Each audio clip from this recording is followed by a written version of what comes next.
midnight.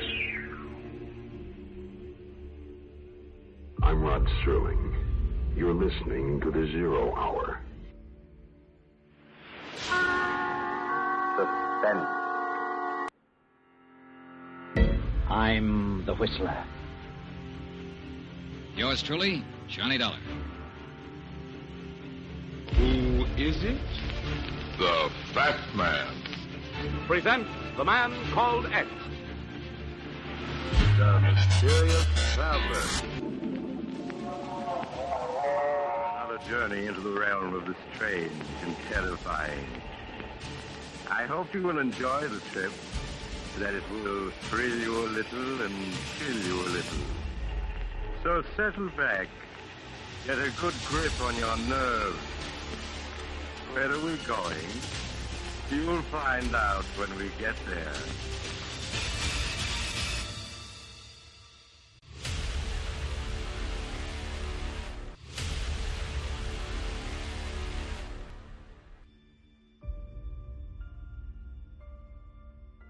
Hello everyone, and welcome to Drama and Theater, brought to you by Duane Old Time Radio. Drama and Theater features some of the best programs from the golden age of radio, including Escape, The Fat Man, Suspense, The Whistler, Zero Hour, Yours Truly, Johnny Dollar, and many, many more. Before we start today's drama, if you enjoy what I'm doing, let me ask you to subscribe to my channel. Subscribing is 100% free, and you will receive notifications on new posts. Lastly, if you have a moment, write a short 1 or 2 sentence review or give a rating on your preferred podcast service. And now, on to the drama. And thank you for your support, as always.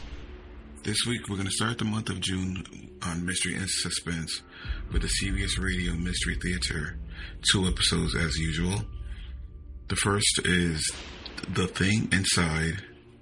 This is their 69th episode, and it originally aired April 4th, 1974. Then we have The Locked Room, their 70th episode, which originally aired April 8th, 1974. I say originally aired with the CBS Radio Mystery Theater, with the CBS Radio Mystery Theater, because they would rebroadcast a lot of their episodes later on. Anyway, that's it. All right, thank you.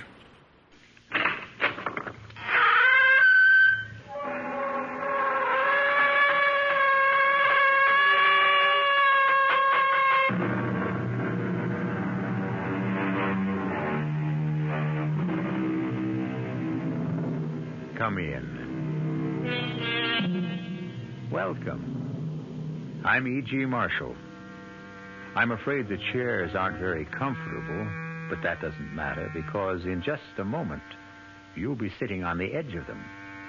For we'll be bringing you the tale of the Thing Inside, a strange and potent force sealed up and held in check that cried to be released, and once it was freed, brought terror and death to a whole countryside. Sergeant, what's this all about? Has there been any trouble over at Ezra's place? I guess you could call it trouble, Mrs. Farrar. He was killed last night. He was what? Killed. Murdered.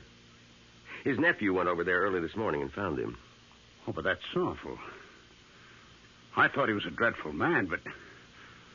Well, have you any idea who did it? Not yet. That's why I stopped by here, to find out if you'd seen or heard anything. Oh, I'm sorry. I wish we could help you, but... Well, how was he killed? It was pretty bad. Whoever did it must have really hated him, or else been out of his mind. Because it was done with an axe.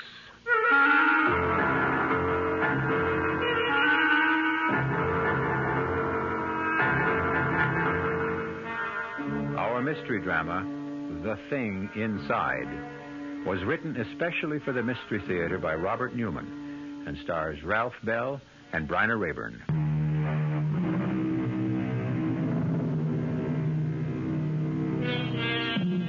What is evil? Is it abstract or concrete? Does it seek us out, or do we seek it? Either way, there is something in all of us that senses its presence. And when we do, most of us draw back from it in fear.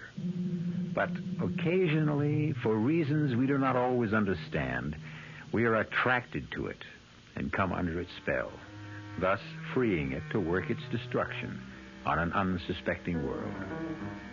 Our story begins as John and Sarah Farrar get out of their car and walk towards a rather shabby and run-down antique shop in a small New England village. It's not much of a place. No. Still, you never know. Paul's picked up some pretty nice things in places like this. That tavern sign, for instance. That's true. Good afternoon. Oh, good afternoon. Do you mind if we look around? Nope, not at all. You looking for anything in particular? Oh, no, not really. Possibly some dishes. Do you have any white ironstone? Nope, I'm afraid not. It doesn't matter. That's a rather nice painting there. A schooner? Yes, it is. Oh, well, do you know anything about it? Nope, except that it's American. Early 19th century. John, look at this. What? Oh, yes. Did you say early 19th century? Yeah. I don't think so.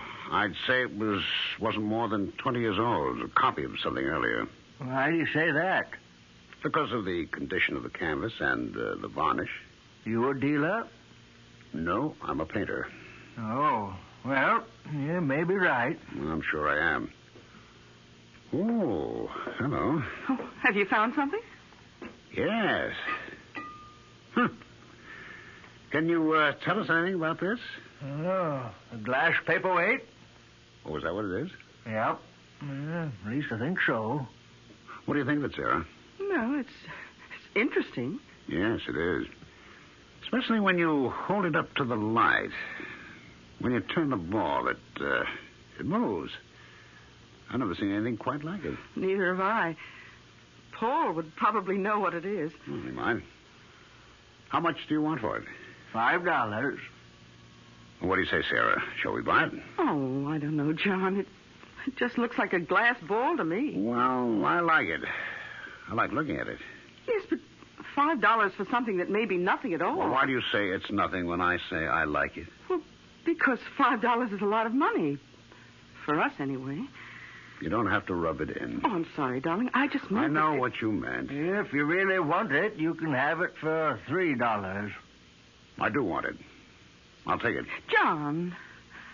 I said I'll take it.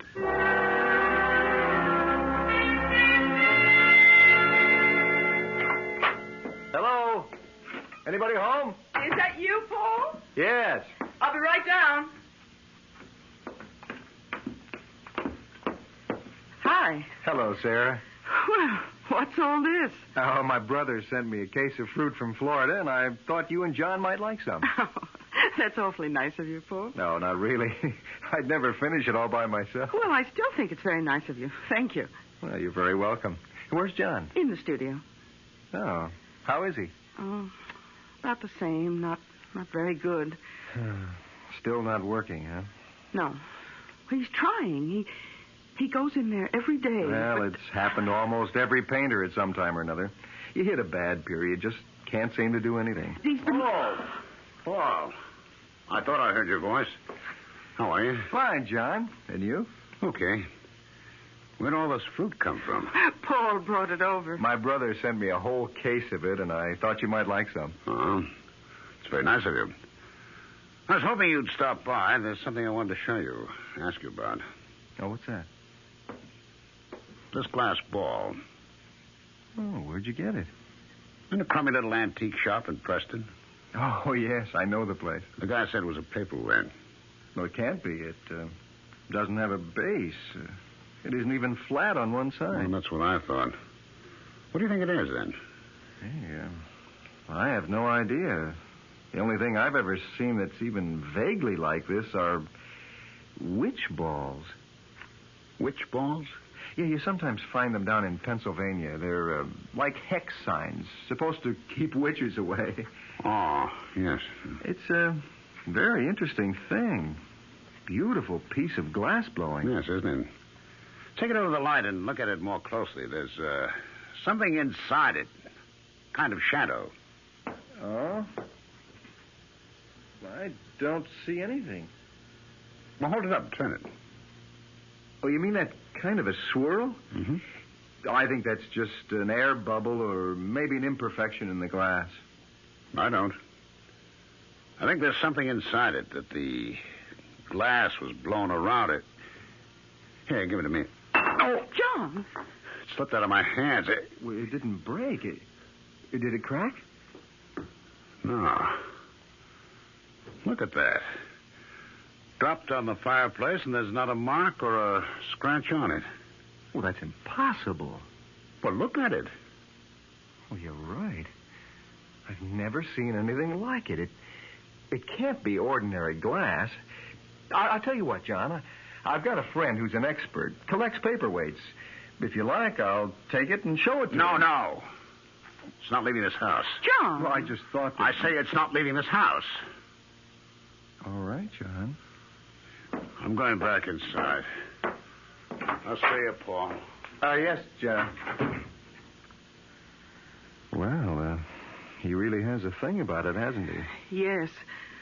When did he get it? Oh, just yesterday. I don't like it. Why not?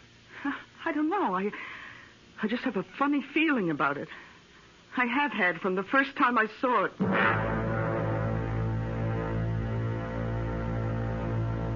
John, can you hear me? What? You can hear me. I know you can. I knew it the first time you picked me up. Because you were the only one who could see me. Yeah. You've got to help me. Save me. How? Break the ball and free me. Break? Yes. If you do, you won't be sorry. I'll do things for you. Wonderful things. But how can I break it? I dropped it, and it didn't even crack. Fire and water, John. Fire and water. I don't understand. You will. I know you will. I know you'll help me.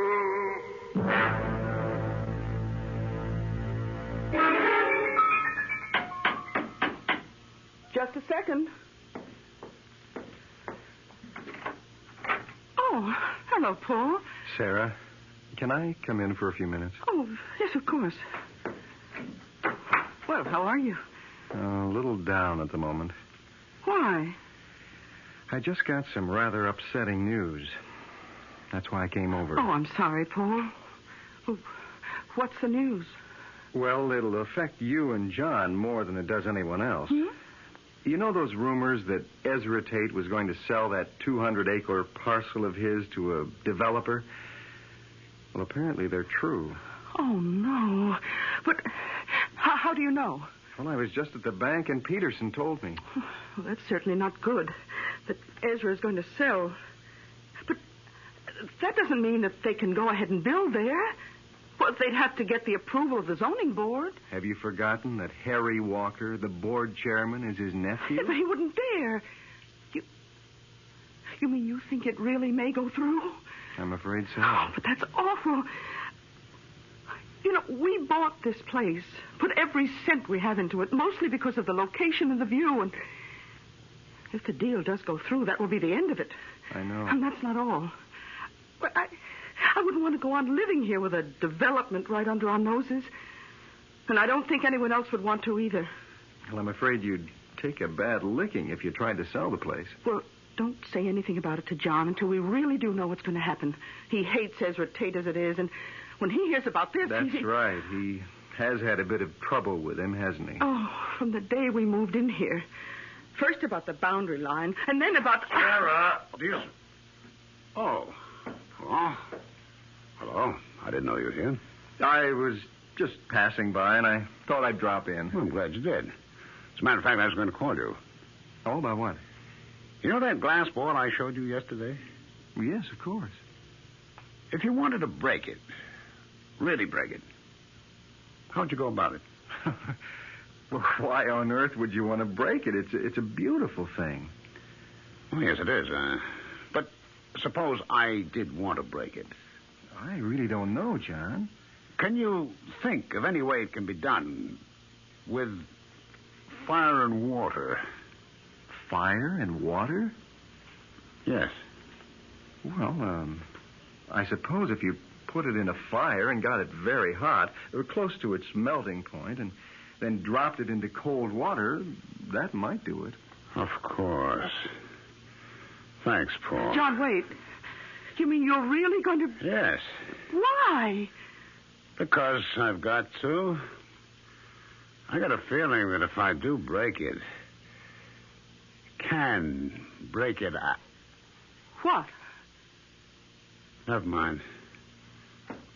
I'll see you, Paul. Don't look that way, Sarah. I know it doesn't make sense, but after all, there's no harm in it. I'm not so sure about that. Why do you say that? I told you, I had a funny feeling about the thing from the first time I saw it. Well, if he does break it, destroy it, that will be the end of it. I wonder.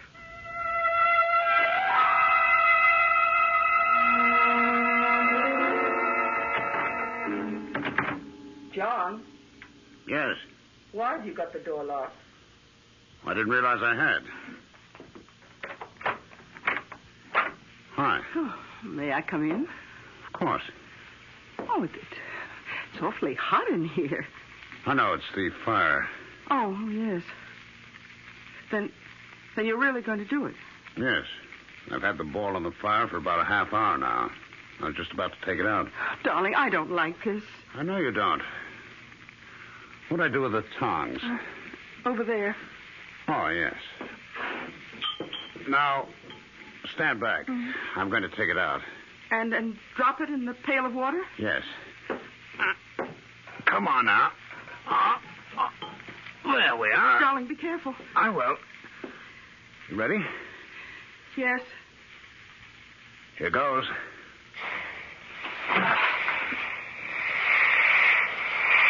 Wow. I really think I did it. What happened to the ball? Well, see for yourself. It practically exploded into 100 pieces. Oh, yes. Well, are you satisfied now? Yes. Now, wait a minute. Look at this. This is what was inside it. Its center. Another ball. A small black one. Yes, but it wasn't black before. Oh, the heat must have turned it black.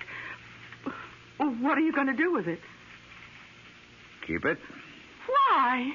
Just so. Now, stop looking so upset, Sarah. Things are going to be different now. What do you mean? Well, you'll see. Everything's going to be fine. Better than they've ever been before.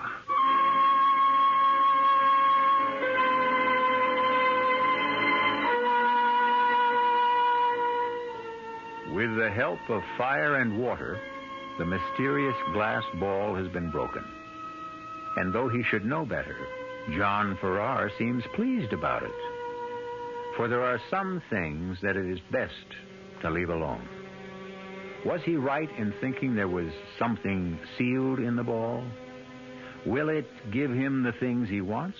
And if so, at what cost?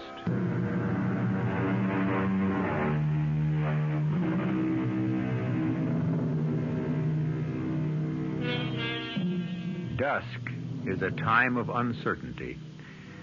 And though she could not have said why, Sarah Farrar was not just uncertain, but anxious as she stood beside her husband and saw the glass ball shatter. But now she's beginning to feel that perhaps she was mistaken. For when John woke this morning, he was in better spirits than he has been for months. He went into his studio early and has been in there all day. It's evening now, almost supper time, and he still has not come out. Yes? Darling, it's almost 6 o'clock, and I wondered you... It's what? Almost 6 o'clock. You're kidding. It can't be. But it is. Oh, good Lord. I had no idea. I kept thinking while I had it, I'd stay with it. Keep on going for just a little while longer. You mean you've been working? Have I ever? Oh, can I look? Of course. It's not quite finished. I want to do a little more with the background, but, what do you think? Oh, darling, it's good. It's terribly good. You really think so? Oh, yes. It's the best thing you've ever done. In some ways, like summer morning, but different, stronger. You're right. It is something like summer morning, and it is different, but, well, it would have to be, because I'm suddenly seeing everything differently. Feeling differently. It's as if I'd been handcuffed for months, and I was suddenly free. Oh, darling, I'm so glad. Oh, 6 o'clock. No wonder I'm starving. But didn't you have any lunch? I went out around noon. No, I forgot about it. What's for supper? Oh, beef stew. Oh, good. And wine? Well, there's that bottle we were saving for a special occasion. I think this is it, don't you? Oh, I certainly do. Oh, darling, why don't you wash up and... Oh, I'll get it. Hello? Hello, Sarah. Oh, Paul, hello. Well, you sound pretty good. Oh, I feel that way. John finally broke through, and he's working. Working beautifully. Oh, I'm glad to hear it. Oh, you don't sound so good. Is anything wrong? I'm afraid so. I just heard that the deal on Ezra Tate's land is definitely going through. The closing's tomorrow. Oh, no. And there's no way of stopping it? None that I know of. Oh, then I guess I'll have to tell John. Tell me what? Are you going to do it now? Yes. I'm sorry, Sarah. So am I, but it can't be helped. Goodbye, Paul. What was that all about? Oh, some rather bad news. Darling, you know that talk that Ezra Tate was going to sell the 200 acres across the road to a developer? Yes. Well, apparently it's true. What? It can't be. I'm afraid it is, John. The closing's tomorrow. But he can't do anything like that. It'd ruin the town. And not just the town. We couldn't go on living here with a couple of hundred ticky-tacky houses right across the road. I know. But I'm afraid nothing can be done about it. No? Well, we'll see about that. John, where are you going? To talk to him. No, John, wait. Don't. Wait.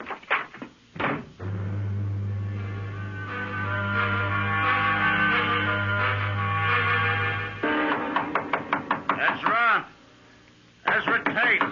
Who's there? Who's there? John Farrar. What do you want? I want to talk to you. Well, you can't right now. I'm eating supper. Oh, damn it all, Ezra. It's important. Okay, just a second.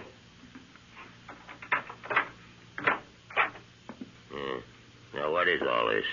Is what I heard true? That you're selling the land across the road from us to a developer? It sure is.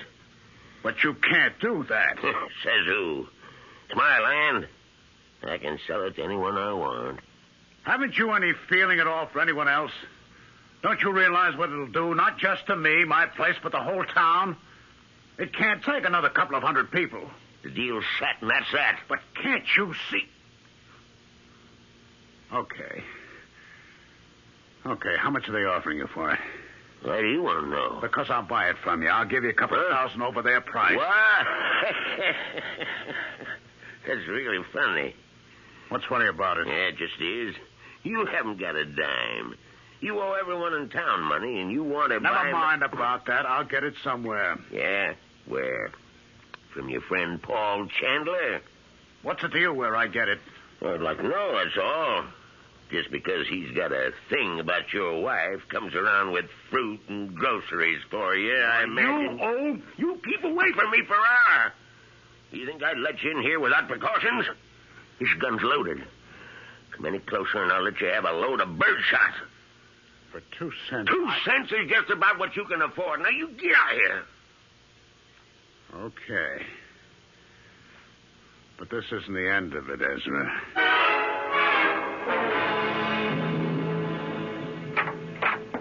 Oh, John, thank heaven you're back. I was afraid. Well, what happened? He laughed at me. Oh, you should have known he would. He's a dreadful old man. He's a monster. He doesn't give a damn about anyone or anything. I'd like to see him drop dead. John! Well, I would. Though just dropping dead would be too good for him. I'd like to have something really terrible happen to him.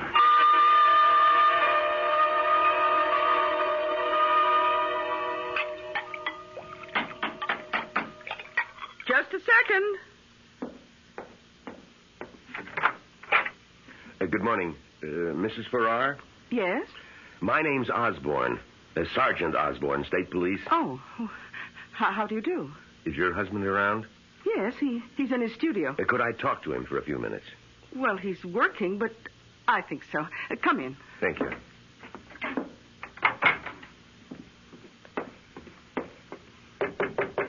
Yes? John, could you come out here for a minute? Okay. What's up? Oh, darling, this is Sergeant Osborne of the State Police. Oh. Good morning, Sergeant. Good morning, Mr. Farrar. I'm sorry to disturb you, but I wondered if you could help us. With what, Sergeant? Were you home last night? Yes, we were. We're here most nights. What time did you get to bed? Fairly early. About 10. Yes, that's right. And did you get up for any reason, or did you sleep right through the night? No, we slept straight through. At least I did. What? I was hoping that maybe you'd gotten up. That you could tell me if you heard or saw anything unusual. A car going up the road to Ezra Tate's place, for instance. Well, I didn't. Did you, Sarah? No. We'd had a big day, and I slept like a log. You know Tate, don't you?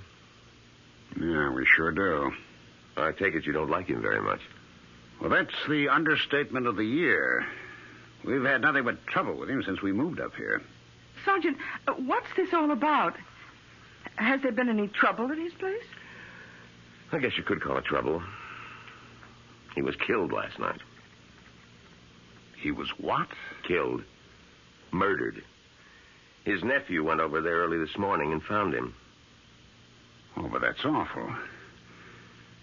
I thought he was a dreadful man, but... Have you any idea who did it? Not yet. That's why I stopped by here to find out if you'd seen or heard anything. Oh, I'm sorry. I wish we could help you, but... Well, how was he killed? It was pretty bad. Whoever did it must have really hated him or else been out of his mind. Because it was done with an axe.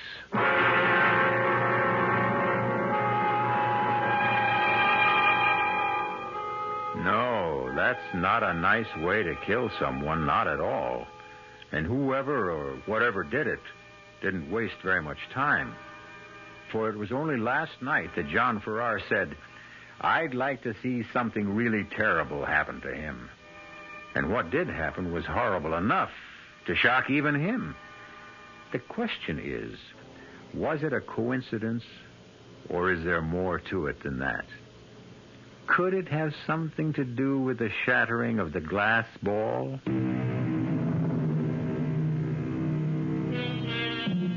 There is a finality to death. Even the death of the unloved and unmourned, that we all find sobering, for it reminds us of our own mortality. It's late afternoon now, and Sarah Farrar is in the kitchen of the old farmhouse when a car drives up, stops outside. She goes to the door, opens it. Oh. Hello, Paul. Hello, Sarah. How are you? Well, I've been better. I gather you heard the news then. About Ezra? Yes. Who'd you hear it from?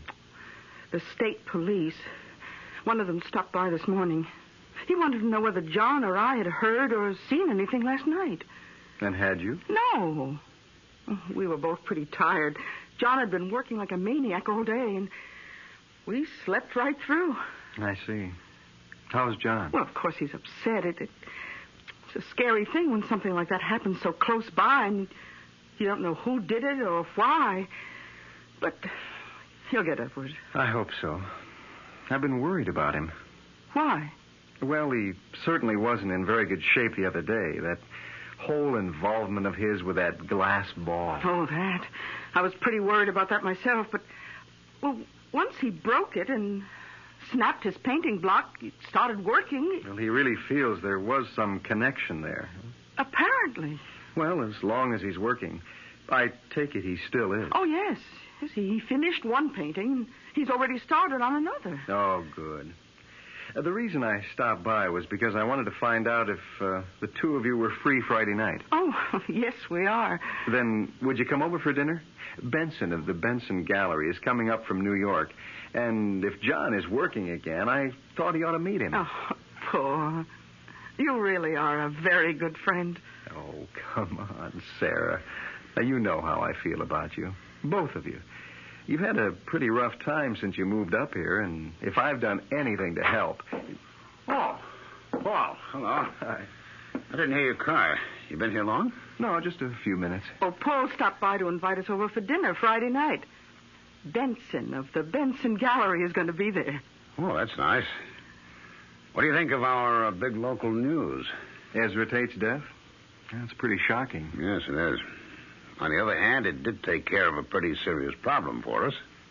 Oh, what do you mean? Well, now that he's gone, that's the end of that housing development. I'm afraid it isn't, John. Well, why not? His nephew is his only living relative. He'll inherit everything Ezra had, including his land, and he's already telling people he intends to go through with the deal. What? Well, he can't do that. He's head of the town zoning board. Yes, he is, but he was willing to push the thing through when it meant money in his uncle's pocket. Don't you think he'll be even more anxious to do it when it means money in his own? But that's even worse. Well, a little more direct and obvious, but no worse. And nothing can be done about it? I'm afraid not. The zoning board is his baby. Does just what he says. Wow. It would serve him right if the same thing happened to him that happened to Ezra. John, that's a terrible thing to say. Is it? I don't like violence any more than you do, Sarah, but when a man is willing to destroy a whole community out of sheer greed, I say the world's better off without him.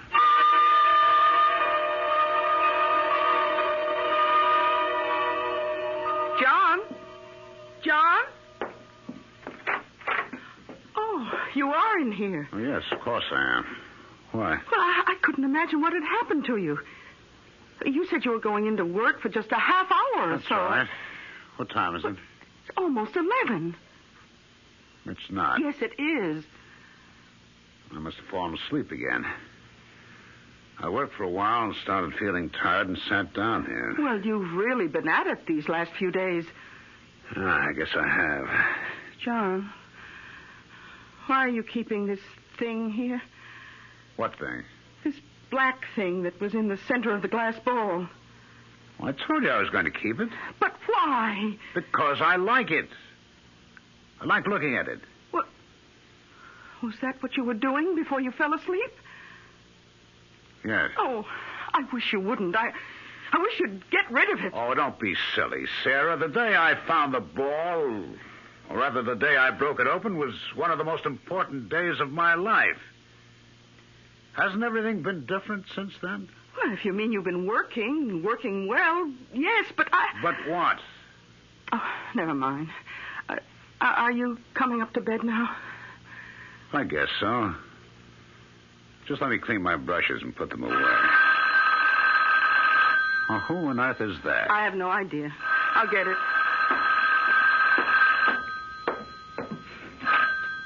Hello? Hello, Sarah. Did I wake you? No, Paul. I was upstairs reading. I just came down to see what was keeping John. Is he there with you? Oh, he's in the studio. Why? Well, I wasn't sure whether I should call or not, but I finally decided I would.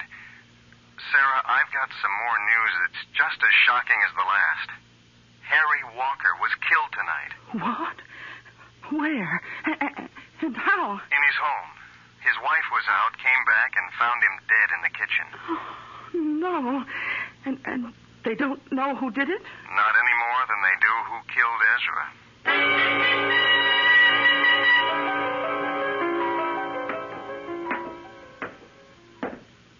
Hi. Oh, good morning, darling. I couldn't decide whether to wake you or let you sleep. Oh, I haven't been asleep for some time. I'm just lying there thinking. I know, but I thought you might doze off. You didn't sleep much last night. No. Well, how about some breakfast? I don't want any. John, you should eat something. I can't. I feel awful. Because of what you said when Paul was here about how Harry Walker deserved to die, too? Partly. Well, you shouldn't.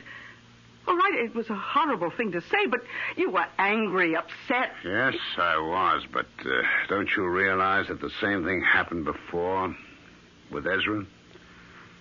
I said I hoped something terrible would happen to him, and it did. Yes, it did, but we often say things we don't really mean. But I did mean it. I meant it both times. That's what makes it so frightening. Why frightening? Look, you don't think that just saying it had anything to do with their deaths, do you? Yes, I do. John! Well, I do. Do you remember what I told you about the glass ball? That there was something in it? Yes. What if there was? And what if, when I released it, it began doing things for me in return? Oh, John, that's ridiculous. It was just a glass ball. Was it? I told you that I had to break it, that it was very important. And it was right after I did that I started working again. Yeah, but that could have happened anyway. Maybe. But then twice after that, when I said I hoped something would happen to someone, it did. That was just a coincidence. When the same thing happens twice in the same way, it's not a coincidence. But that's not the worst of it. What if the same thing happens still again? Oh, John. John, that's insane. Things don't happen just because we want them to. There's no connection between what happened to either Ezra or Harry Walker. And even if there were, how could the same thing happen again? You don't feel the same way about anyone else. Don't I? Who? You've no idea? No. We don't know that many people up here. And you don't mean Paul? Yes. Good old Paul, who's always doing things for us. Only it hasn't been for us. It's been for you. He's in love with you, isn't he? Oh, John. John, this is terrible. I've been concerned about you, worried about you for some time, but I never realized you really are sick. Are you saying it's not true? Of course it's not true. He's just a friend, a good friend. I wish I could believe you. Meaning you don't? I don't know. I'll have to think about it. But there's nothing to think about. I tell you, John, where are you going? Out. John, wait a minute. You can't. John!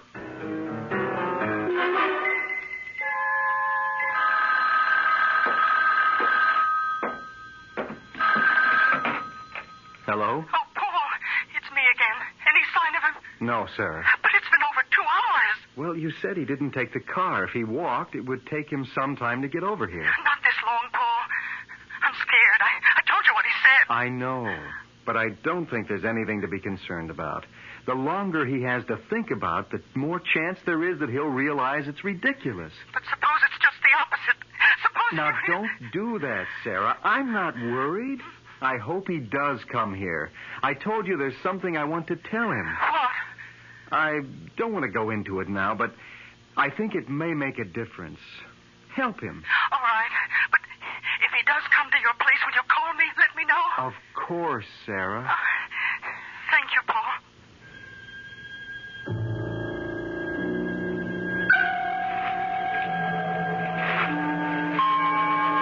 Friend, she said. just a good friend. Can I believe her? He's been there all the time, whenever we needed him. No, not just when we needed him. Whenever he could do anything to help. Why? There's only one way to find out.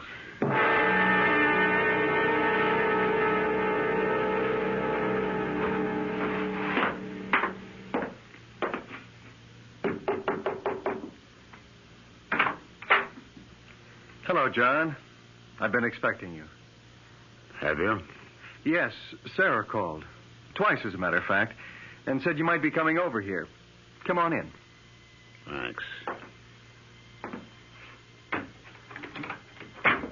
Can I get you something? Some coffee or a drink? No. Well, sit down. There's something I want to tell you. About you and Sarah? What? What could I tell you about that? How you feel about her? I feel the same way about her that I do about you. I like you both very much. What I wanted to talk to you about was that glass ball. What about it? Well, I'm afraid I was the one who got you started on it, saying it was something like a Pennsylvania Dutch witch ball. Well, I was wrong.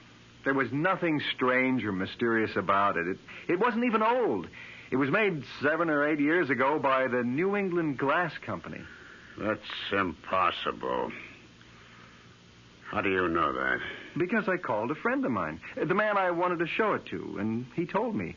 The company was trying to develop a new kind of glass, practically unbreakable and impervious to heat. They did it by bonding 2 kinds of glass together, and the ball was one of their samples. That's not true. It's a lie. You don't just want to take Sarah away from me. You want to take that away, too. The feeling that breaking it just gave me, the freedom, the sense of power. When you're not going to. John, put down that poker. No. John, put it down. I'm not finished yet. I'm not denying that something happened to you after you bought it, but I think I can explain that, too. Now, look, when you brought it home, you used to sit and stare into it, didn't you? Yes. Well, don't you see what could have happened? When you stare into something clear or shiny, you can hypnotize yourself. But in your case, the self-hypnosis took a special form. You started identifying with it. And when you finally broke it, you released something. Not in the ball, but in yourself. Released what? Lies? Everything you've been saying has been a lie? It hasn't, John. It's been the truth, John. Keep away from me. No, I came over here to find something out, and I have. You're no friend of mine. You never were. John! Who's that? I don't know. Well, don't open the door. John, now stop that.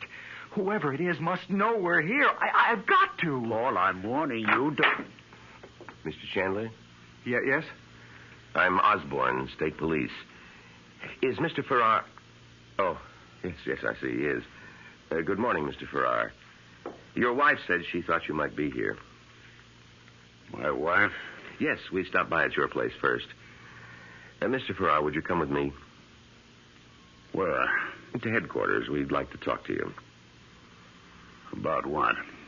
Several things, but mostly about where you were last night about 10 o'clock. 10 o'clock? But that was... That was what? About when Harry Walker was murdered. How do you know that? Because Paul called us shortly after that and told us. You're all against me. Not just my wife and Paul, but everyone. Plotting against me. No one's against you, Mr. Farrar, and we're certainly not plotting against you.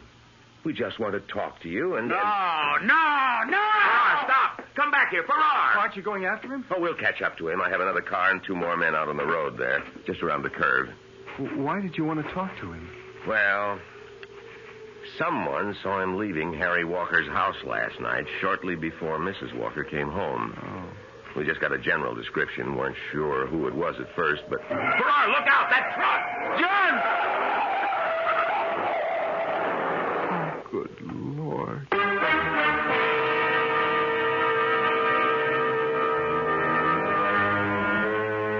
Seek, and ye shall find. John Farrar came to his friend's house seeking what? The truth, he tried to tell himself. But the truth was exactly what he did not want to hear. Not when it stripped away his illusions and did not confirm his jealous imaginings. And so he found what we find so often when we reject the truth and everything else of value: death.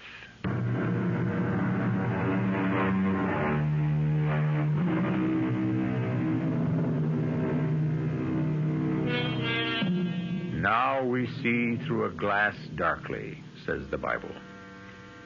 That was what John Farrar was doing, seeing something in the strange glass ball that wasn't there. But he wasn't completely wrong. At least it wasn't all imaginary. For as his friend Paul said, there was a thing inside. Not inside the glass ball, but inside John himself, that never should have been tampered with. Our cast included Ralph Bell, Bryna Raeburn, Bob Kaliban, and Leon Janney. The entire production was under the direction of Hyman Brown. This is E.G. Marshall inviting you to return to our Mystery Theater for another adventure in the macabre. Until next time, pleasant dreams.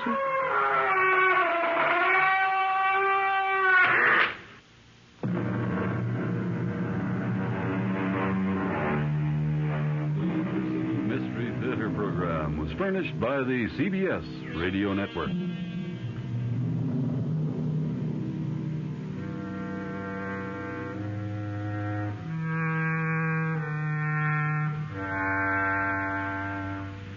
The CBS Radio Mystery Theater presents...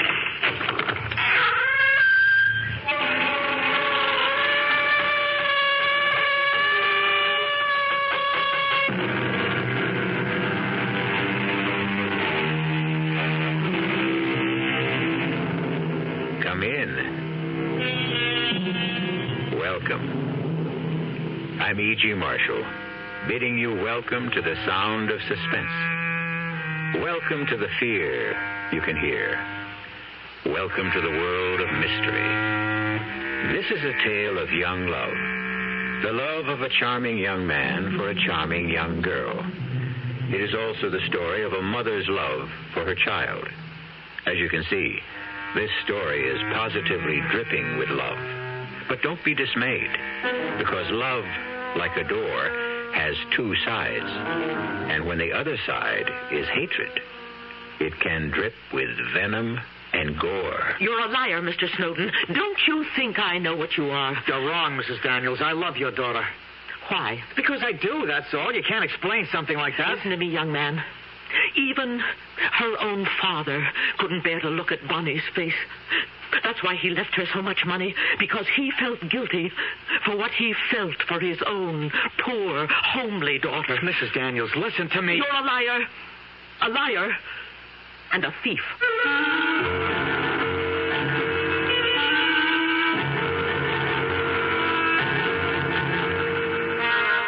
Our mystery drama, The Locked Room, was written especially for the Mystery Theater by Henry Slessor and stars Jack Grimes and Corinne Orr.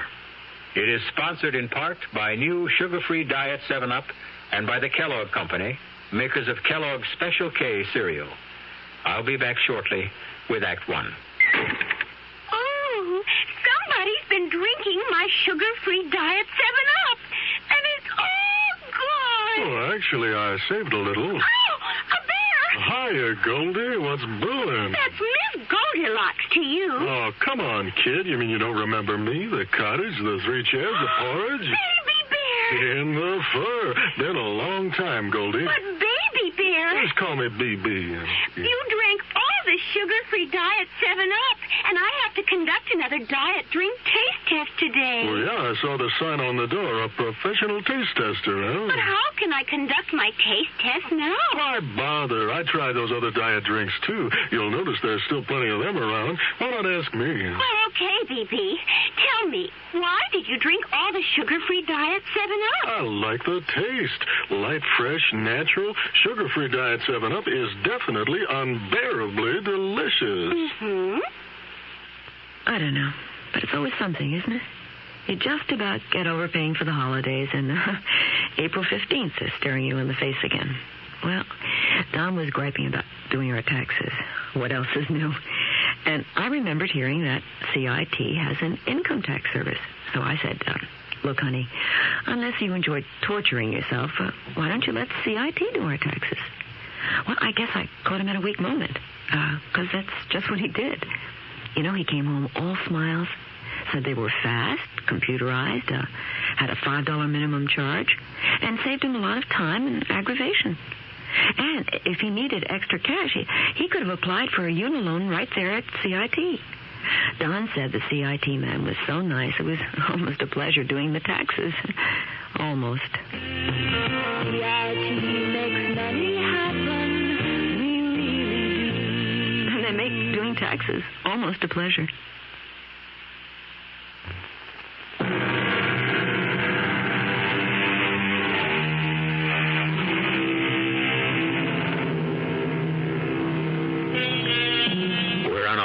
Highway that winds its way into the hilly regions upstate.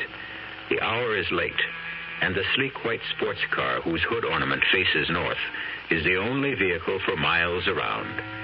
Even the sound of its purring engine doesn't seem to disturb the quiet of the countryside. But inside the car, the sound level is something very different. Davy, please, turn that down before I go deaf. Oh, what's the matter? Don't you like music? Yeah, that's why I'm trying to save my hearing. Okay. Is that any better? Much. Hey, how much longer is this going to take? You said it was only 30 miles or so to the house, and we must have driven 50. We have not. You're not watching the mileage. Listen, there are so many gadgets on this dashboard, I wouldn't even know where the speedometer is. But you do like the car, don't you? Like it? Hey, Bonnie, do you know what I've been used to driving all my life? Second-hand pickup trucks. That's about all our folks could afford. I hated this car at first when Mother gave it to me. I mean, she must have thought it was what every young girl wanted on her 17th birthday. But the truth is, I was scared stiff of it. Well, why should you be? I don't know. Just was. It always felt like it was running away with me. Ah, but now you're running away with it. And me. Oh, don't put it that way. I don't feel we're running away, Davy. Oh, of course not, kid. It was just a figure of speech. Davy, look! We're almost there. Oh, there's the old red barn I told you about. Hey, great. Do I make a right here? Yeah, a sharp right. And then straight up the hill until you come to the sign. Is it still there? When was the last time you were here, anyway? About 10 years? No kidding. Yeah, that's right. I was only 8 when we left. Oh. Davy, there it is. You can see the chimneys. Oh, wow. Yeah, how many chimneys does the house have? It seems like hundreds. There was a fireplace in every room except the bathroom. Wait till you see it, Davy. Oh, just wait.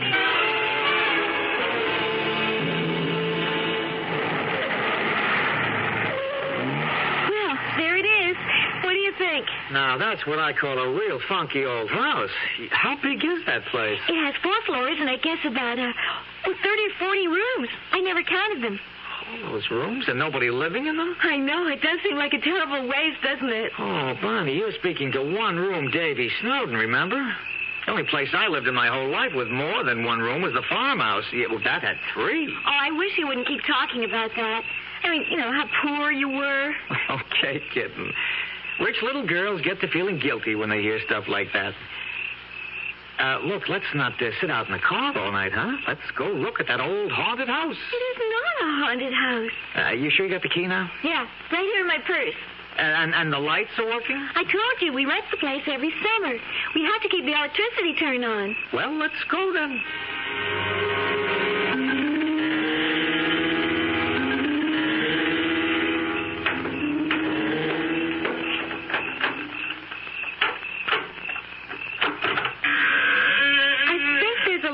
It's right near the door.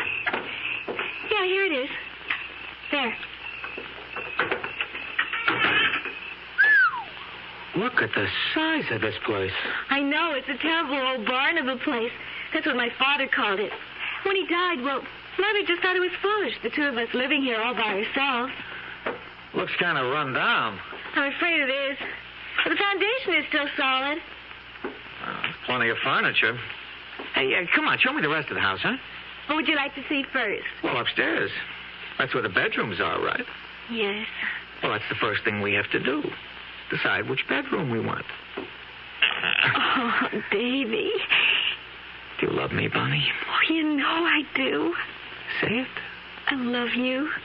Say, I love you, Davy. I love you, Davy. Well, in that case, let's pick out the bedroom. How many choices do we have? At least 10. Oh, might take us all night. Come on.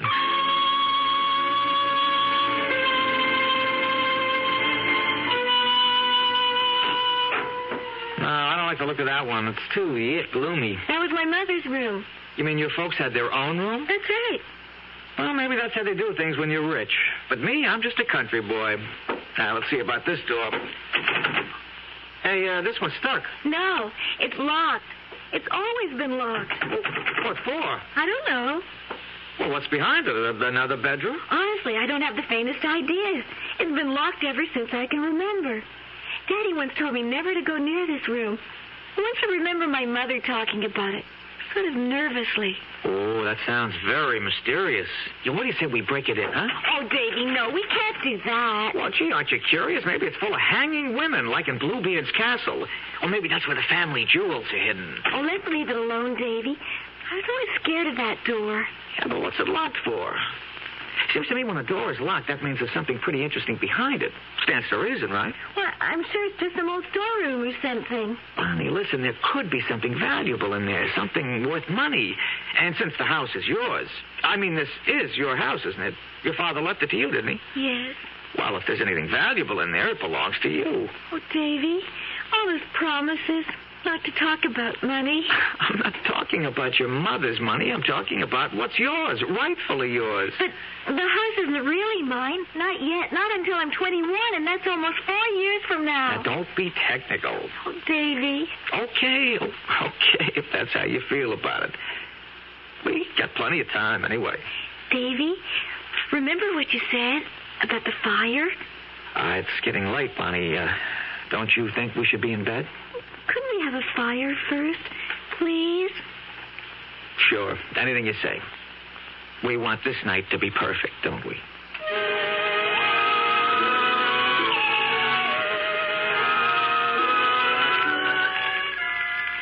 Yeah, I guess I am a little like that.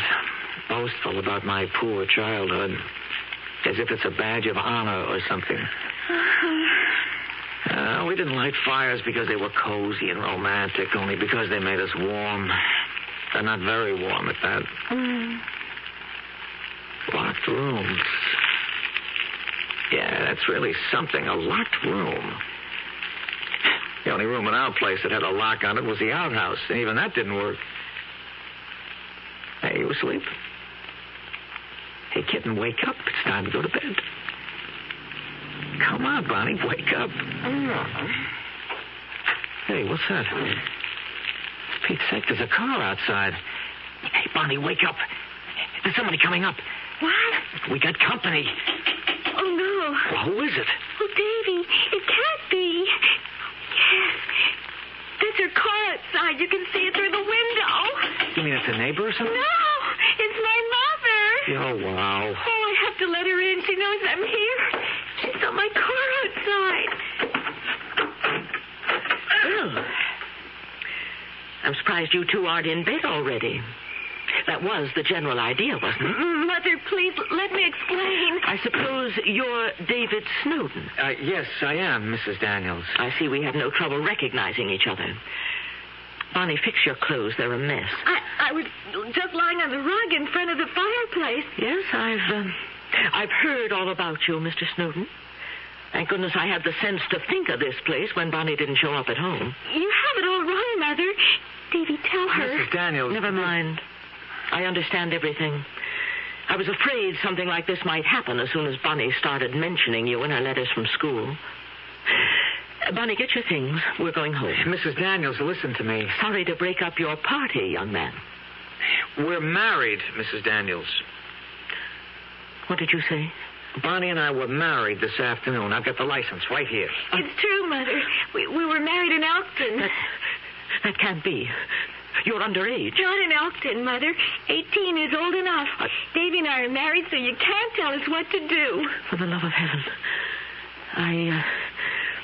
I think I have to sit down. Oh, well, here, Mrs. Daniels. I'll just get the sheet off this chair Mother, here. please try to understand. I understand, Bonnie. I went through a dozen Davies when I was your age. Oh, Bonnie. Oh, my poor Bonnie. Well, now, you don't have to feel sorry for her, Mrs. Daniels. Don't I? No, because I love her. I suppose you have no money. Mother! Be quiet. No, Mrs. Daniels. My family were farm people. My father's dead, my mother's alive, but I don't even know where. But you don't have to worry about that, Mrs. Daniels. I didn't marry your daughter because of money. Didn't you? No, I didn't. Bonnie and I talked about it. I almost didn't marry her because of that, because of what people like you would say. You're a liar, Mr. Snowden. Don't you think I know what you are? You're wrong, Mrs. Daniels. I love your daughter. Why? Because I do, that's all. You can't explain something like that. Listen to me, young man. Even her own father couldn't bear to look at Bonnie's face. That's why he left her so much money, because he felt guilty at what he felt for his own poor, homely daughter. Oh, Mother, don't, please. Mrs. Daniels, listen to me. You're a liar. A liar and a thief. Stop it. Stop it. You've got a smooth tongue, Mr. Snowden. A handsome face and a smooth tongue. And I'm sure you've convinced my daughter that you're utterly sincere. But it's only her heart you want to steal, not her fortune. I love Bonnie. That's all there is to it. We're married, and there's nothing you can do about it. You're quite wrong. There's everything in the world I can do about it. I intend to have this marriage annulled immediately. You can't do that. You have no idea how much money can do, young man. Bonnie, I'm going home now, and I want you to come with me. No, I Don't won't. make it any worse than it is now. I won't go with you. You see how it is, Mrs. Daniels? Yes. I see how it is. Very well, Bonnie.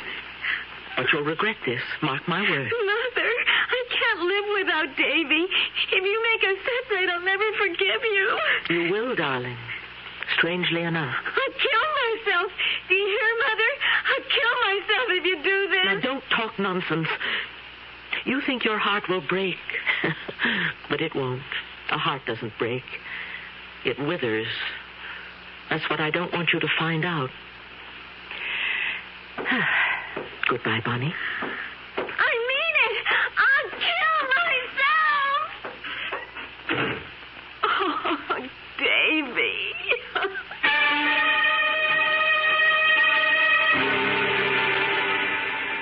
As Shakespeare informed us, the course of true love never did go smooth. And perhaps the same applies to the course of untrue love. But let's not judge the sincerity of young Davy Snowden just yet. Let's wait and see what happens next to the newlyweds when we return shortly with Act 2. And now, another story of the ball and chain, as Kellogg's Special K presents The Library. Welcome to the public library. May I help you, sir? Yes, I'd like to check out... I'd like to check out Famous Laundromats of the World by Audrey Schnorbart.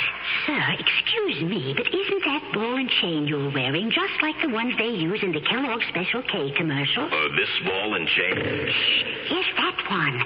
How are you going to get rid of it? Well, lots of good exercises, and by eating smart at every meal, starting with the Special K breakfast. Don't you have to watch your calories? Yes, and the Special K breakfast is less than 240 calories. Less than 240 calories? Right. A 1-ounce bowl of high-protein Special K, 4 ounces of skim milk, tomato juice, and coffee. It's really tasty, and it's going to help me get rid of this ball and chain. I'd say it's long overdue, get it? Your happy ending could begin with the Special K breakfast from Kellogg's.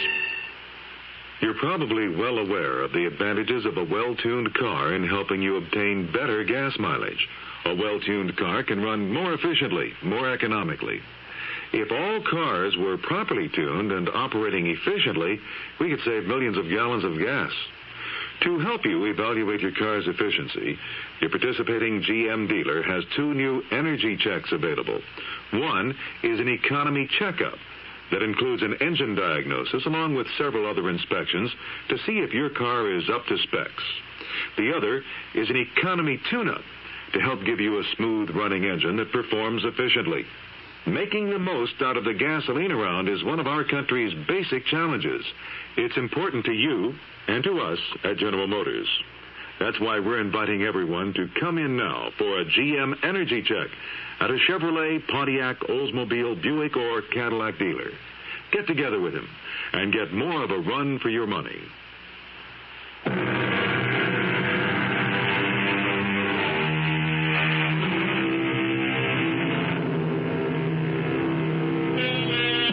Now let's return to the locked room. The door we're looking at right now isn't the door to the old Daniels mansion upstate.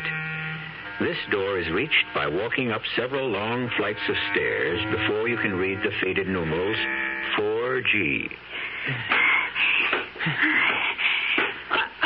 Are we there, Davy? Yeah, honey, here we are. Hey, you're wounded pretty bad. No, I'm all right. I warned you that I'm not very strong. And I warned you that a 4th-floor walk-up is no fun. We don't have anywhere else to go, Davy. Yeah, I know that, all right. Well, brace yourself. Here's the Snowden residence. I suppose I should carry you over the threshold. Well, come on in. Don't just stare at it. It's, not at all bad, Davy. Really. Oh, you don't have to say that. Don't say anything except I love you. That's always nice to hear. You know that I love you, Davy. Then close the door and show me. Oh, Davy. Davy, I'm so worried. Yeah, I knew that my room would affect you that way. I don't care about the room. Anywhere is all right if I'm with you. We'll get along. And then I'll have the money my father left me. Yeah, and 3 years, if you survive that long. I'm sure my mother will change her mind about us. I'm sure of it. As soon as she gets to know you. Oh, Bonnie, couldn't you tell? It was hate at first sight. She took one look at me, and it was hate kill. Davy, do you think she can really do what she said? Get our marriage annulled? I don't know.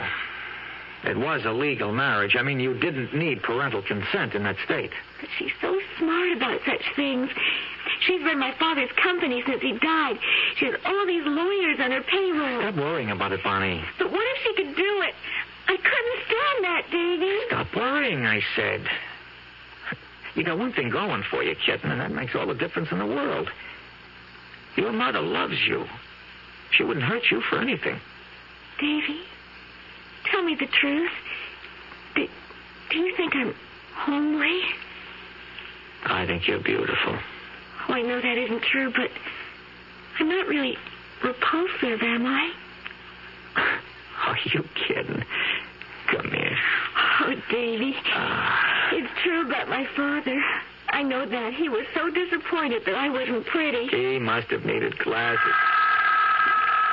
Who's that? Nobody even knows I'm here. Hello? Is this Mr. David Snowden? Yeah, that's right. Who's this? My name is Hedinger, Mr. Snowden. I'm an attorney, Hedinger and Doles. We're on Vanderbilt Street. Yeah, so? One of my clients is Mrs. Harriet Daniels. I'm sure the name is familiar to you. Yes, I've heard of her. I was wondering if we couldn't get together to discuss a certain matter regarding her daughter, Bonnie. You mean my wife, Bonnie? Who is it, Davy? Yes, that's right. I wonder if it would be convenient for you to come to my office sometime this afternoon. Yeah, well, I'm sorry, Mr. Hedinger, but Mrs. Snowden and myself are a little busy at the moment. Well, what about tomorrow, then? Would that be possible? Is it my mother's lawyer? Yeah, one of them anyway. I beg your pardon?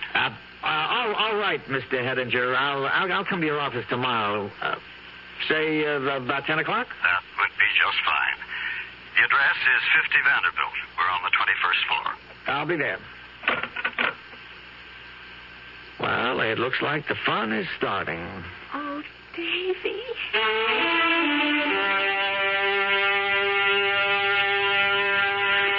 Please sit down, Mr. Snowden. I think you know the situation as well as I do, and you've probably anticipated my first question. Well, I'm not sure I have, unless it's, why don't I just go away and stop bothering her daughter? It's something like that.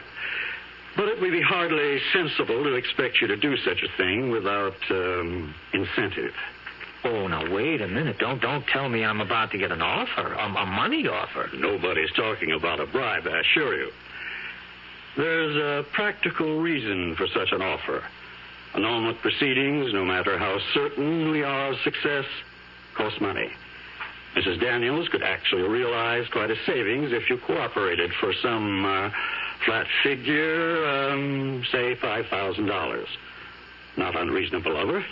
Do me a favor, huh? You tell Mrs. Daniels that I wouldn't give up my marriage license for $1 million. I notice you specify $1 million. So long, Mr. Hedinger. Please sit down. Huh? That wasn't all I had to tell you. Okay. What else is there? We can sue for annulment on a few other bases. Such as what? Falsification of your marriage certificate, for instance. Falsification? What the heck are you talking about? Your age, for instance. You're not 24, Mr. Snowden. You happen to be 30.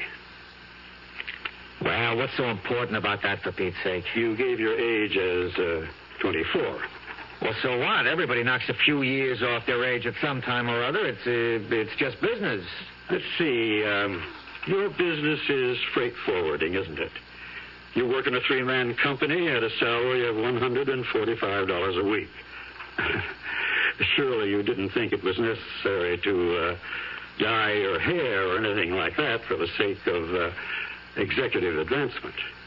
Look, Mr. Hedinger, first of all, I'm 29, not 30. I'm a few days premature, I suppose. You'll be 30 next week, won't you? Happy birthday, in case I don't see you. I just didn't want Bonnie to think I was too old for her. Don't make everything so difficult, Mr. Snowden, because you know how it's going to end. Mrs. Daniels is the most determined woman you've ever met in your life. She scares the pants off me, I can tell you. Oh, well, that's your problem. If she has to spend $1 million to get Bonnie out of your clutches, she'll do it. I'll guarantee you $10,000 if you'll sign an agreement. I'm sorry, Mr. Hedinger. No can do. You're a stupid boy. Do you know that? Sorry, I take that back. A stupid man. So long, Mr. Hedinger. Give my best to Bonnie's mother. And tell her we're both very happy. Oh,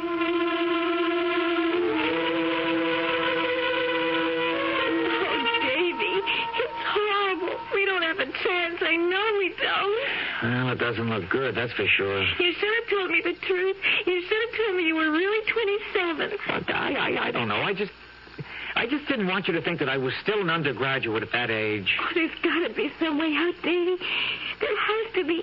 If you could just talk to her. She won't give me the chance. She's made up her mind that all I want is your lousy money. Well, what if there wasn't any money? What if I signed away the rights to the money my father left me? That would make her believe us, wouldn't it? Well, that's pretty drastic, kitten. I mean, that money is yours. When you come of age, you're entitled to it. But I don't care about money, Davy. Well, you don't now, maybe, but later. I couldn't have you making that kind of sacrifice for me. Bonnie, you probably hate me for it later. Oh, I could never hate you. I love you so much. I think I'll love you after I'm dead. Davy? Davy, what are you thinking? Nothing.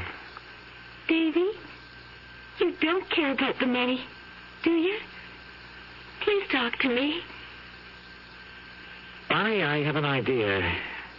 I have a very crazy, very good idea. About what? Well, I wouldn't blame you for not going through with it. I'd understand. But what is it? You remember what you said? What you told your mother up at the house about your killing yourself? Yeah, I remember. Well, she didn't believe you, of course. What if your mother really thought you were serious about killing yourself? Wouldn't that make her change her mind in a hurry?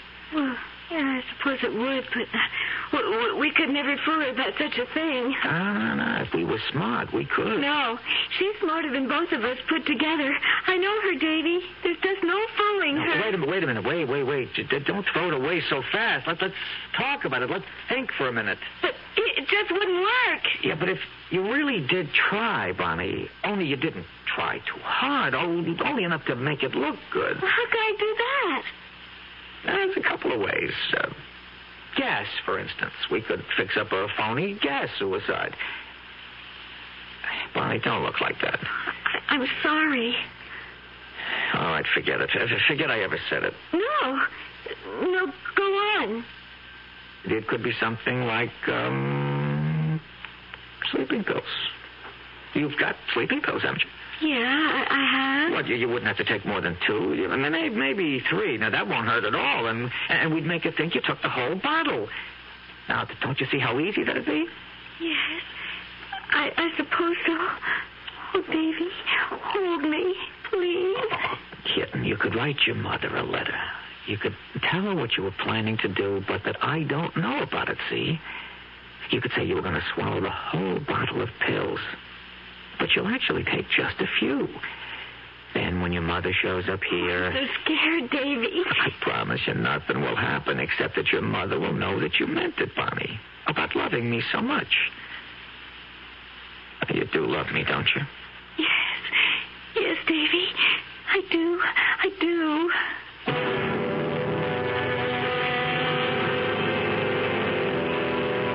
There's another famous saying about love. That it conquers all. Presumably, that includes time, distance, and mothers-in-law. But will love and deception succeed together?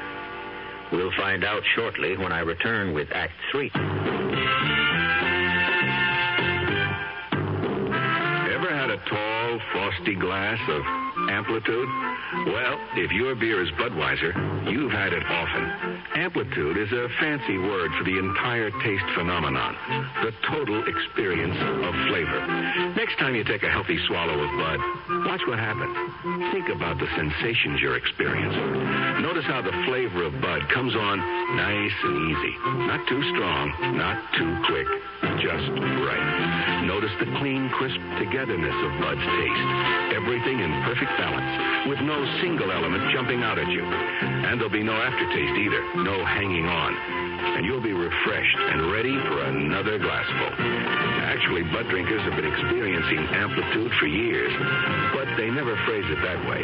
They just say Budweiser, and that says it all. Anheuser-Busch, St. Louis.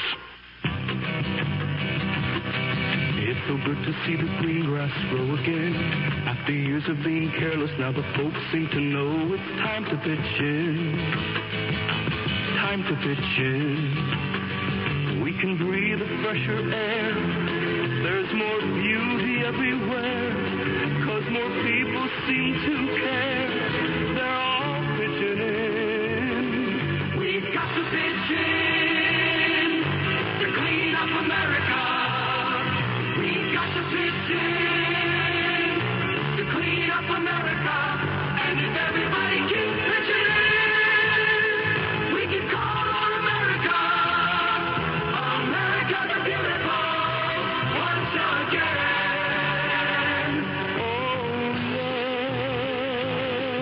How can you pitch in? Write United States Brewers Association, P.O. Box 2570, Washington, D.C.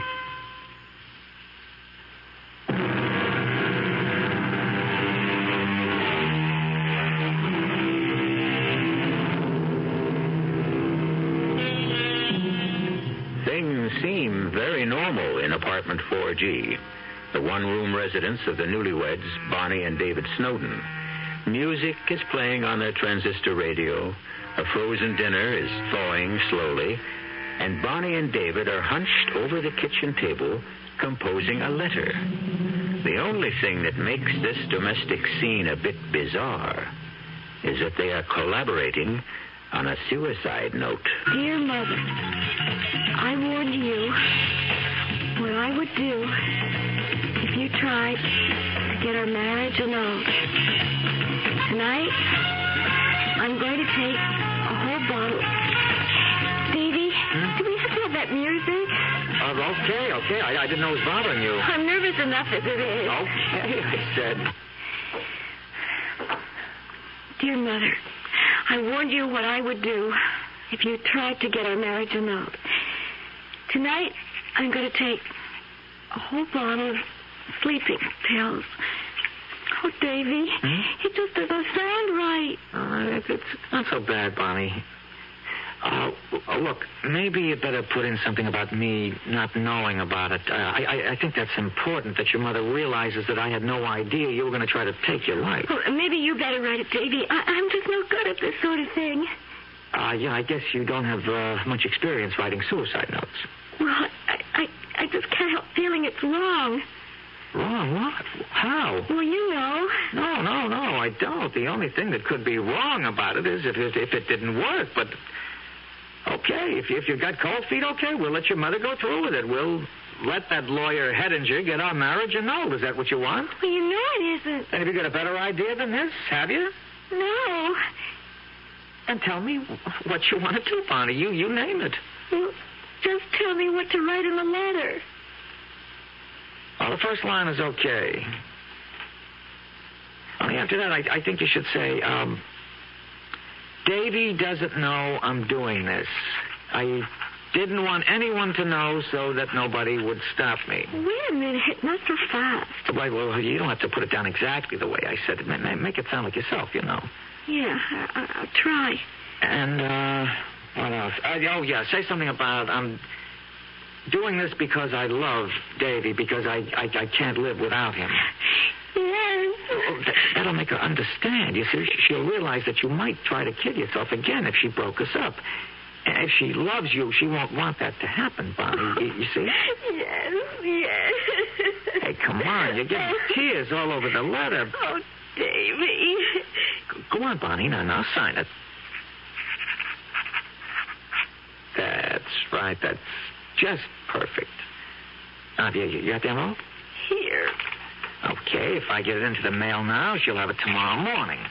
Now, she's sure to phone here as soon as she receives it. Davy, she might even call the police. Oh, it doesn't matter who she calls. Police, a doctor, it'll be okay. I mean, you'll really be asleep, Bonnie. You'll take just enough pills to put you into a nice, deep sleep. Understand? Yes, I understand. Now, I'll be right back, sweetheart. I'll just run downstairs and mail this, huh? All right, Davy, but hurry back. I don't want to be alone.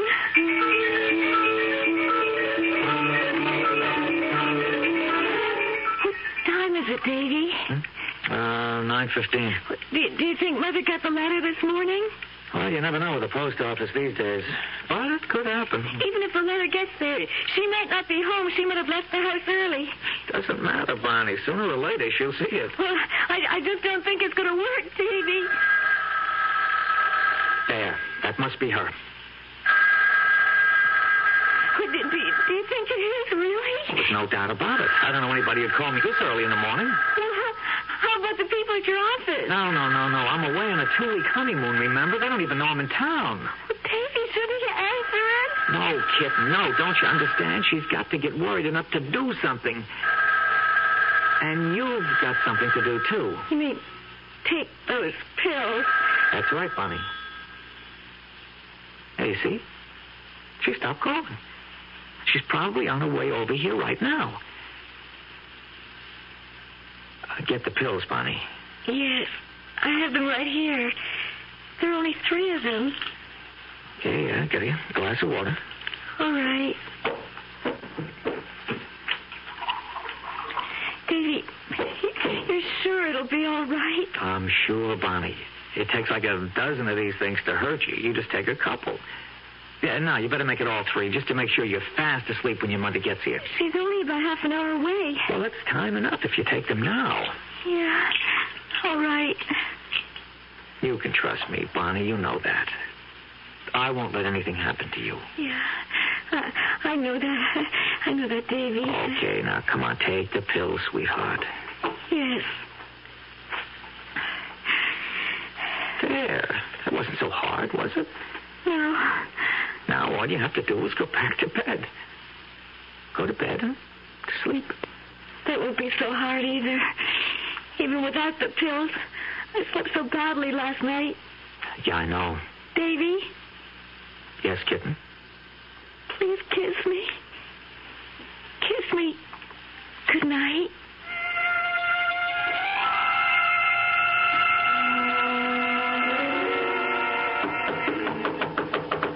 1 second. Oh, Mrs. Daniels. Where is she? Where's Bonnie? Well, not to take it easy. She's sleeping. Is she all right? Well, what are you talking about? Of course she's all right. She's just asleep. She likes to sleep a little late in the morning, that's all. Bonnie? Bonnie? Hey, now, what do you think you're doing, Mrs. Daniels? Let her sleep, would you? She's had a bad night. Look at her color. Look at her. Can't you see this isn't normal? Well, she's always a little pale. So what? Bonnie. Bonnie, can you hear me? It's Mother. Oh, dear God. Hey, what's the matter with you? You idiot. Where were you? I phoned here about an hour ago. The phone just rang and rang. I was out. I went out to get the paper. I just got back a couple of minutes ago. Bonnie, darling. Wake up. Wake up. Oh, why didn't I call somebody? Why didn't I call a doctor? A doctor? What for? Here. Read this. Well, what is it? Where's your telephone? Where is it? Good Lord, this letter is... We need a doctor, you idiot. Bonnie, maybe... Oh, no. Mrs. Daniels. She's dead. She's dead. Oh, she can't be. She's just sleeping, Mrs. Daniels. She took the pills. All those pills. There weren't that many in that bottle. Maybe she'll be okay. I'll get the doctor. It's too late. It's too late. Dad, I tell you. Bonnie, wake up, kitten. Wake up. It's all right. Everything is all right. Bonnie, for Pete's sake, it's all over now. You've got to wake up.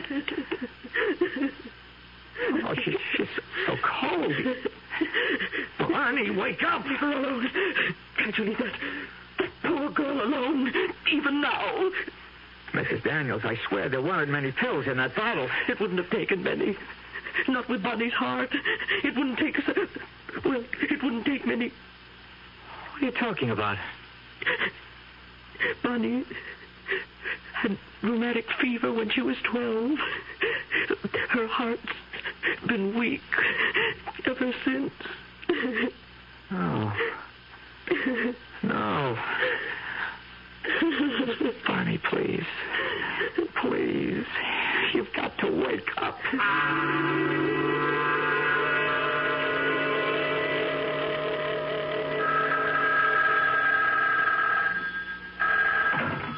Hello? Mr. Snowden? Yes. Walter Hedinger. You, remember me, I trust? Yes, I remember you. Sorry to disturb you. I realize that you're still in mourning, of course. What do you want? I was wondering if you might be able to attend a meeting at our offices at 10:30 tomorrow. A meeting? What for? It concerns your wife's estate. What are you talking about? I've got nothing to do with my wife's estate, and you know it. Bonnie wasn't dead 2 weeks, and I got a letter from you telling me so. Well, there is still something that Mrs. Daniels wishes to discuss with you. Something beyond the, shall I say, legality of the situation. Look, if Mrs. Daniels thinks she can make some kind of trouble for me... No. It's nothing of the kind. Don't try to kid me. She still blames me for Bonnie's death. She'd do anything she could to hurt me. I assure you, Mr. Snowden, it's to your advantage to attend the meeting tomorrow. My advantage? That's correct. Because I can promise you one thing. Mrs. Daniels wants to do the right thing.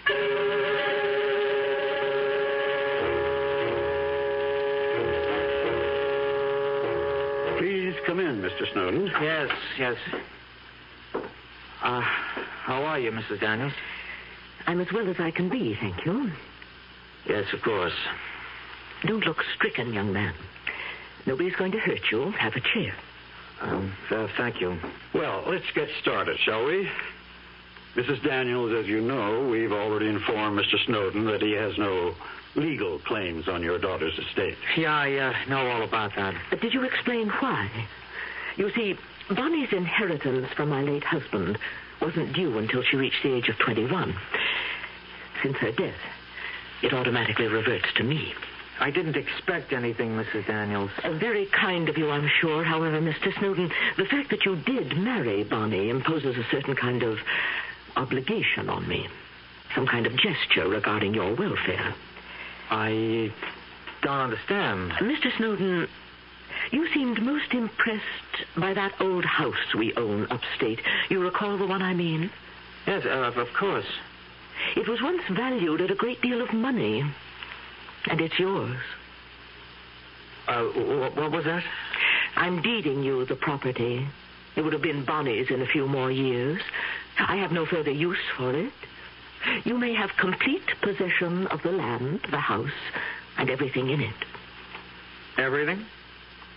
You really mean everything? Of course. Mr. Hedinger will see to the formalities. Now, if you'll excuse me, I have to go. Well, gee, Mrs. Daniels, Please don't thank me. I can stand anything from you now except gratitude. Good day. Well, let's take care of the details. Mr. Hedinger, could I ask just one question? Yes? When Mrs. Daniels said I could have everything in that house, well, there are certain places, locked rooms and things like that. Am I entitled to all of the contents? You're entitled to every stick in the place, Mr. Snowden. In fact, Mrs. Daniels left you this full set of keys.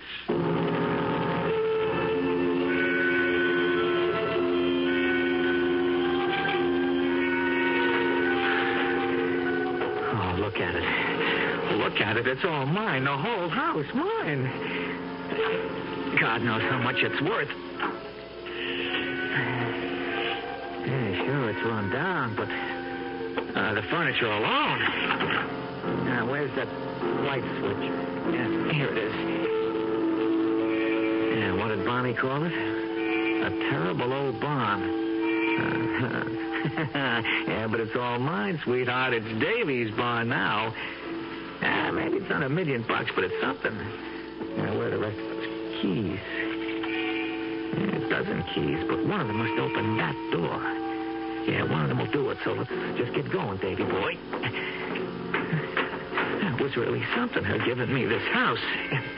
Noblesse oblige, I guess. I gotta give the lady credit. She's got class. Let's see, it wasn't this floor. No, it was the next.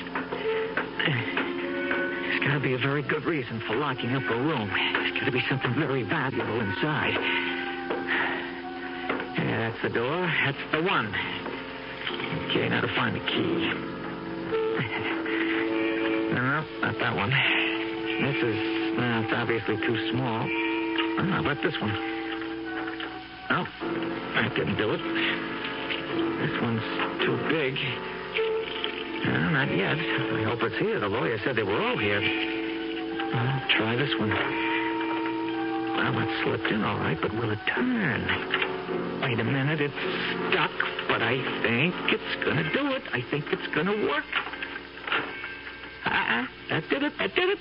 The lock's open. All I got to do is open the door.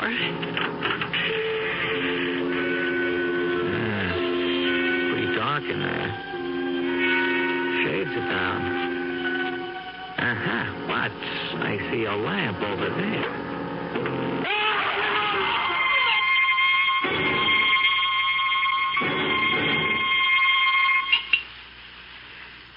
Some more sherry, Walter? No, thank you, Mrs. Daniels. Stop looking so grim, Walter. Sit back and relax. Mrs. Daniels, I can't help but worry about what happened. Worry? About that scoundrel? You know what I mean. When that police lieutenant questioned me about Snowden's death, well, I didn't actually lie to him, but I didn't tell him the whole truth either. You were completely honest, Walter. I'm sure you were. No, I wasn't. You see, I'm absolutely sure you knew what you were doing when you deeded that house to him. Of course I knew what I was doing. I was being generous. But you knew what would happen, didn't you? Yes, Walter, I knew. I knew there was no treasure behind that door, only the rotten floorboards that made us shut up the room 15 years ago. I used to argue with my husband about it. I used to say that we should have the floor repaired before someone fell through to the basement. But he was a strangely miserly man sometimes, not nearly as generous as I am. Now drink your sherry, Walter.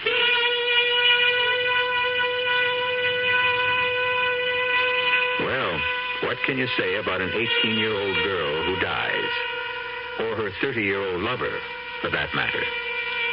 Regretfully, this love story has ended with both the lovers gone, which ought to make it twice as popular as the movie. I'll be back shortly. Who knows how to help you solve your shopping problems? The Better Business Bureau knows. Wednesday, 10 o'clock. I'm back at the office working on the case when my secretary brings me the mail. Thanks, kid. The usual stuff. Then I see it. It's addressed to me, resident. Inside, a fake rabbit's foot. The pitch, a $2 donation or send back the rabbit's foot. My problem, what to do about it. I'll help you with good advice from the Better Business Bureau. Oh, yeah? Spill it. If you receive unordered merchandise in the mail, you are under no obligation to return it or pay for it. Thanks, pal. You're okay. Just another consumer tip from your Better Business Bureau.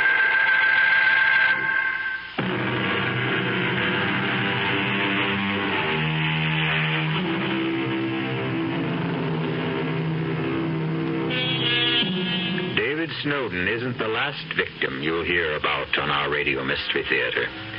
We intend to bring you the final dying screams of many, many more. That's a specialty of radio, of course, which explains why we give all our actors scream tests.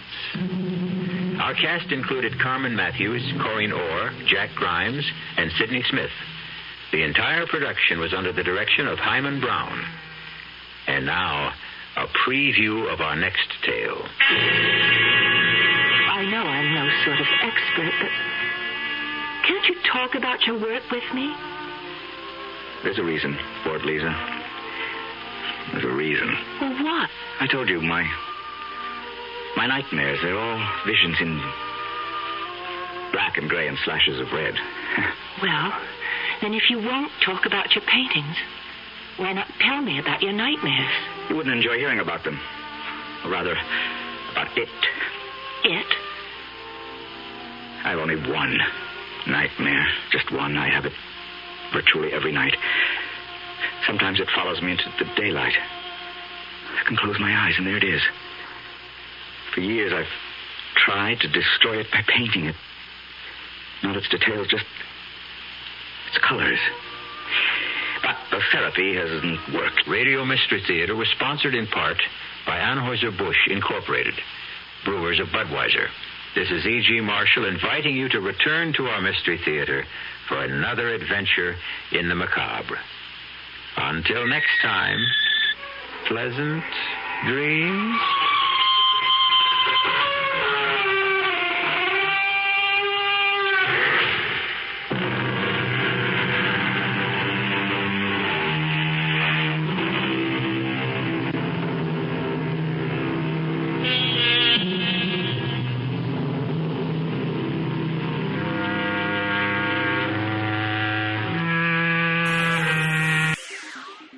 Thank you for listening to and showing your support for my podcast.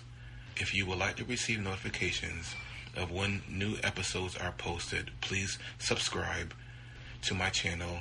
Subscriptions are 100% free, and they really help me get an idea of how I'm doing.